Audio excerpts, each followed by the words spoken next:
Hey everybody, before we dive into today's episode, I want to give a special shout out to my first Patreon, Carrie. Carrie, thank you so much for becoming a patron and supporting me in my endeavors in this podcast and everywhere else in my life. You're a beautiful human.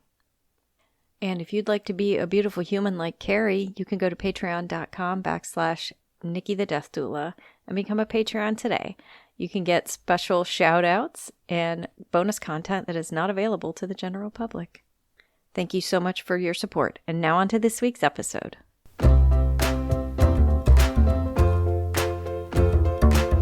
Hello, and welcome to Good Grief, the podcast dedicated to demystifying and destigmatizing grief with compassion and humor. I'm Nikki. I'm an end-of-life doula and a grief coach in Columbus, Ohio. And today we're going to talk about grief in the workplace.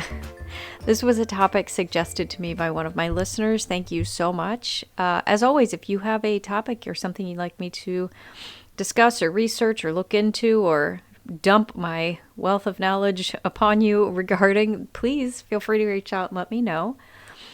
This is a rather important topic, I think, and one I'm honestly surprised I didn't think of before to record on. So yeah, let's dive in a little bit. So I'll start out by just sharing a couple personal stories, and then I'll give you some more information.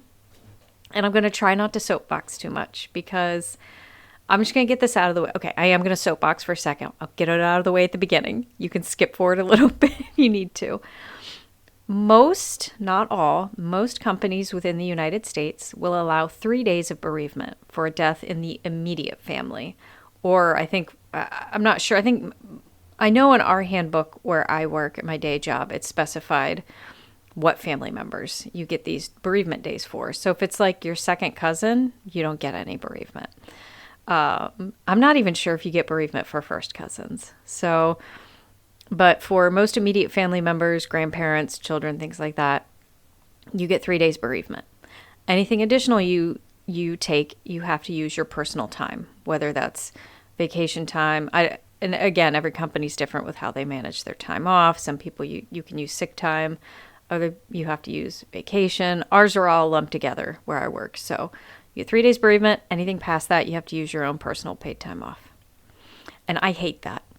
I hate that for a lot of reasons. But what really irritates me with that is that they're forcing...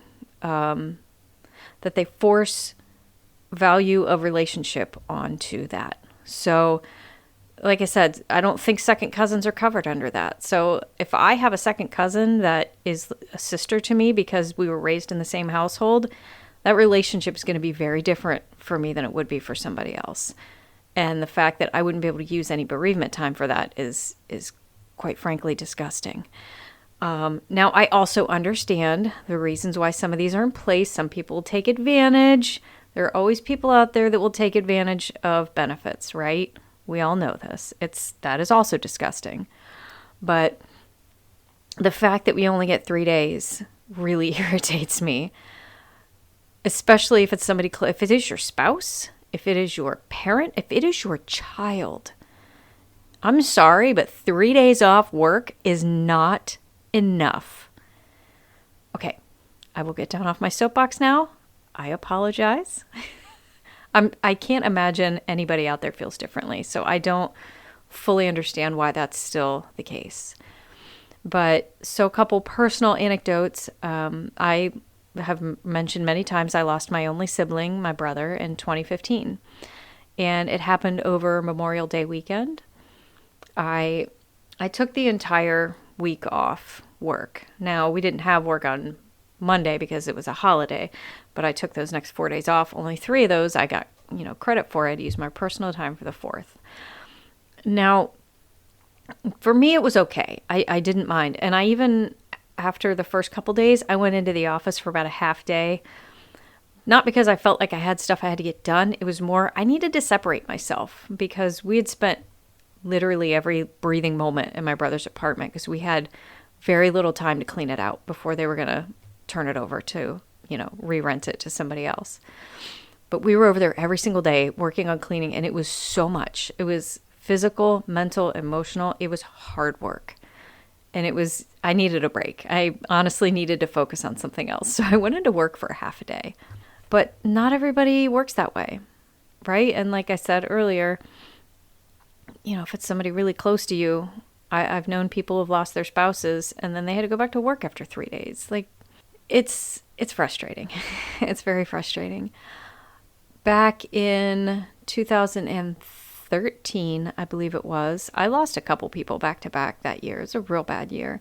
A very close friend of mine, but there was a gentleman in my department who was on vacation with his family, and he was a little bit younger than I am, and he passed away very unexpectedly on vacation.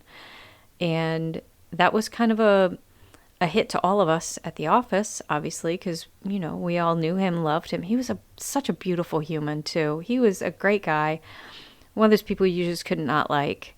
And when he passed away, the day that happened, they broke the news to us kind of individually or in small groups and said, if you need to go home. It's okay.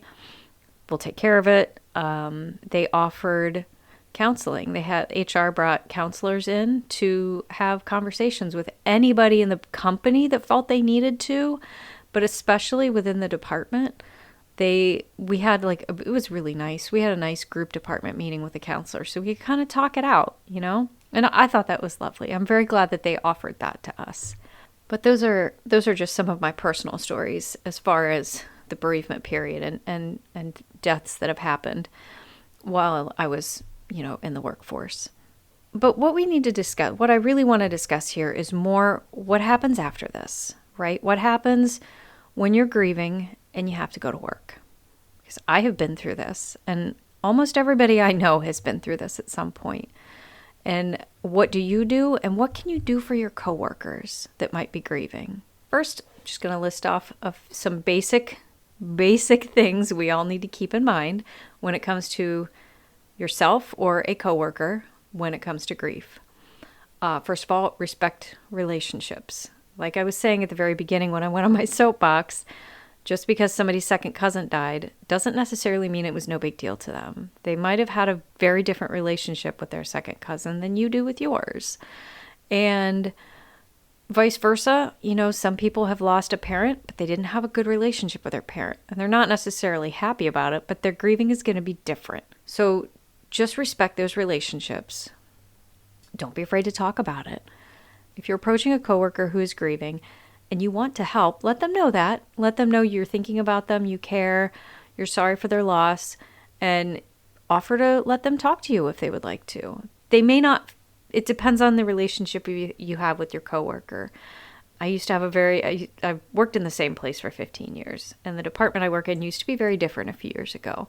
We were a smaller, tight-knit group, and we were all really close to a degree. It's very different now. We're not like that anymore. There are still a few people within my department that I feel very comfortable with, but a lot of them I don't, and I wouldn't open up to them about a death in my family.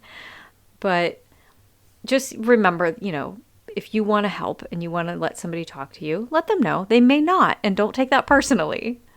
As far as for yourself, if you're the one grieving, give yourself permission to grieve. Give yourself permission to have days when you're not okay. Give yourself permission to take a day off if you need it. Again, it sucks. You might have to use your personal time, but use it, okay? Don't sit at work when you don't think you can function. If you need to take time, take time. For both sides, if it's you or a coworker, respect privacy. Just know that a coworker, like I said, may not want to talk to you about this. They may not want to talk to anybody at work about their grief. Respect that. If you want to help and you want to be there for them, offer it. If they say no thank you or they don't reach out to you, don't push it. Respect their privacy, respect the boundaries.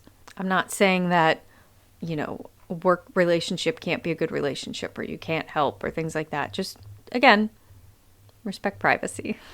Just remember, as I've said in every single episode, everybody grieves a little bit differently. So some people might be really open about their grief and some people might not be. They might be very sensitive about it and not want to share. So be open to that, be respectful, and know boundaries.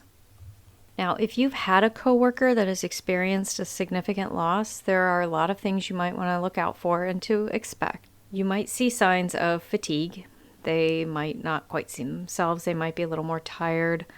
They might look a little tired. Don't say anything. I mean, just as a general rule, outside of grief, don't tell somebody they look tired. My God, is that rude? But they might not look themselves and they might not act themselves. They might seem really fatigued. They might have very low morale. They may have an inability to concentrate. So don't be surprised or don't be, too put off by a coworker who's grieving, maybe asking you the same question a few times. Maybe they ask you a question, you answer it, and they're just not retaining it. Okay, I think I've talked about grief brain before. Sometimes we just get foggy and things aren't processing up in our brain bits real well, real effectively. So you might have to repeat yourself. Don't take that personally. Don't take it as they're not listening to you. They've got other things in their brain. You might see lack of motivation, sometimes even signs of depression, but you could even see short temperaments. I don't want to necessarily say like anger, but I mean, that's obviously a possibility. People do lash out when they're grieving. So you might see that, but you might also see people just being a little snippy, a little impatient. So that could happen as well. And when this comes up, that's when you can offer to be a place, if you're comfortable with that, be a place for them to feel safe to talk about it. If your coworker's becoming too difficult to work with, or they're lashing out too much, or, it's really starting to affect things too badly, don't confront them, okay? Do not directly confront your coworker about this. Talk to somebody in HR, talk to a supervisor calmly and away from that person to let them know, look, they're snapping at me all day, every day. It's getting to be too much for me. But they're grieving, okay? So don't just walk up and say, what the hell is your problem? Please don't do that. If you are in HR, hopefully you have taken training on how to deal with things like these. I've done a few training classes on de-escalating situations, but also dealing with difficult situations and difficult people. I hate it, but I can at least do it. So go to somebody who is trained or knows how to talk to somebody in this type of a situation. Don't try to confront them yourself, okay? Okay. If you really want to help a coworker who's grieving and you don't feel comfortable letting them talk to you, maybe offer to see if you can give them some of your time off. I know some workplaces will allow coworkers to donate their time off to other coworkers. That's company policy. I can't guarantee that can be done, but maybe offer that. Offer to take over a little bit of their workload if they need. If they've got a client or a project that's just too much for them to handle, offer to take it over or split it up with some other coworkers. Talk to you, if you have a mutual supervisor, talk to them and say, I'd like to try to help my coworker. Is there something I can take from their plate and you can give it to me, things like that. But I think the biggest thing you can do for anybody is just be patient. Just be patient. Because grief is hard, especially when it's new and fresh. And when somebody is dealing with grief and dealing with stress, it's going to be a bit of a bear for them. And they might, like I said, you might have to repeat yourself. They might have some brain fog. They might snap at you. Just be patient and recognize they're grieving. So just to do my due diligence, I need to also remind everybody, which we've talked, I had a whole episode on disenfranchised grief, but not all grief is death related. So somebody might be grieving over something else. They might be grieving over their spouse may have lost a job. They may have had a failed adoption. It's possible they were working on a project at work and it failed miserably. They may have lost a client. There are other griefs besides just death grief, and we know that. So recognize that if something like this has happened to a coworker, they might be going through a grief process with it. Just know that. Especially if it's in relation to losing business or losing a client. That's income, that's revenue, and that can be a real big deal, and it can be really hard on that person. So they might have a bit of a grief with it. So recognize that, and again, follow everything I've said up until now about it. So that's the bulk of this. If I were to give you guys some takeaways as far as, let's just say, helping a coworker with grieving, for that, I would again be patient, offer to help, offer to listen. Offer your time off if you are able to. Offer to pick up some work. If it is yourself, give yourself some grace. take the time you need, excuse yourself when you have to, and just be patient with yourself too. Be patient regardless. If it's somebody else or yourself, be patient. Something you can do preemptively right now, today, when there isn't a significant loss going on. Check out your employee handbook or your guidebook or your benefits, whatever you have, and see what's available to you for when something does happen. Do you get 3 days? Do you get more days? Do they offer free counseling? I know my health insurance at my job offers the employee assistance program. So when you go through a trauma or a loss or anything significant, you can get free counseling for up to, I forget how many sessions it is, 3, 5, 10, I don't remember. See, now I have to go look that up. But see what's available to you ahead of time. You might also talk to your HR department if nothing is there. Maybe see if they have a handbook or a handout or something that they can have available for employees. Besides just, you get 3 days off and access to counseling, but you have to call it. Maybe see if they have like a pamphlet or something, a brochure, something they can keep on hand to give to somebody who might be grieving that says everything I've just said. Type out my podcast. Better yet, share my podcast with your HR department. Let them know to listen to this episode. Because, every company is different. They're all different sizes, shapes, and makeups of human beings. And they might not have anything in place. So you might offer to see if they can find some material that they can have on hand that says things like I've said, or offer to talk to, I will be happily do speaking engagements if you want me to come in and talk to your HR department or your company about how to handle grief in the workplace. Happy to do so. Hit me up. Okay. So that's really all I had. I like to try to keep these short and sweet because I know I don't like to listen to 4-hour-long podcasts. Short and to the point.